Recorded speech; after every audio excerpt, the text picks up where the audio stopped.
Sirach, chapter 48.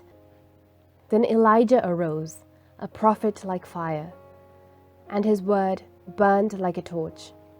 He brought a famine upon them, and by his zeal he made them few in number. By the word of the Lord he shut up the heavens, and also 3 times brought down fire. How glorious you were, Elijah, in your wondrous deeds, whose glory is equal to yours.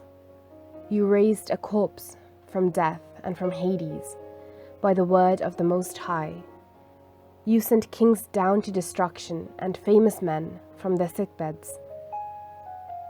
You heard rebuke at Sinai and judgments of vengeance at Horeb. You anointed kings to inflict retribution and prophets to succeed you. You were taken up by a whirlwind of fire, in a chariot with horses of fire. At the appointed time, it is written, you are destined to calm the wrath of God before it breaks out in fury, to turn the hearts of parents to their children, and to restore the tribes of Jacob.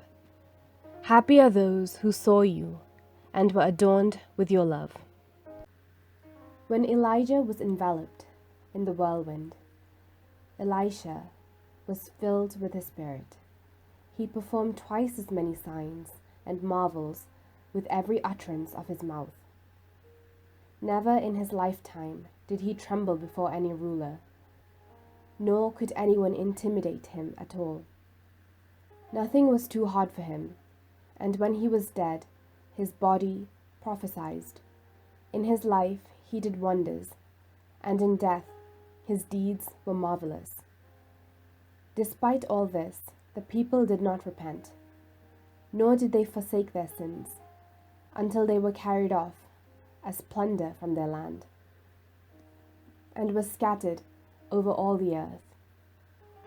The people were left very few in number, but with a ruler from the house of David.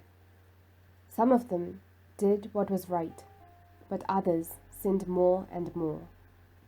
Hezekiah fortified his city and brought water into its midst. He tunneled the rock with iron tools and built cisterns for the water. In his days, Sennacherib invaded the country. He sent his commander and departed. He shook his fist against Zion and made great boasts in his arrogance. Then their hearts were shaken and their hands trembled, and they were in anguish, like women in labor. But they called upon the Lord, who is merciful.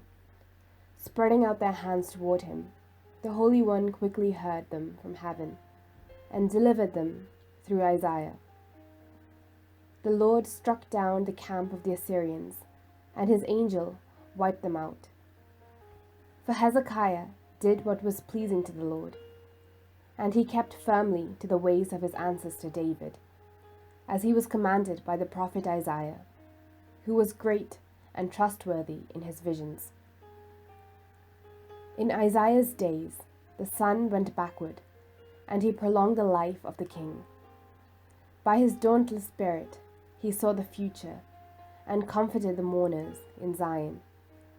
He revealed what was to occur to the end of time, and the hidden things before they happened.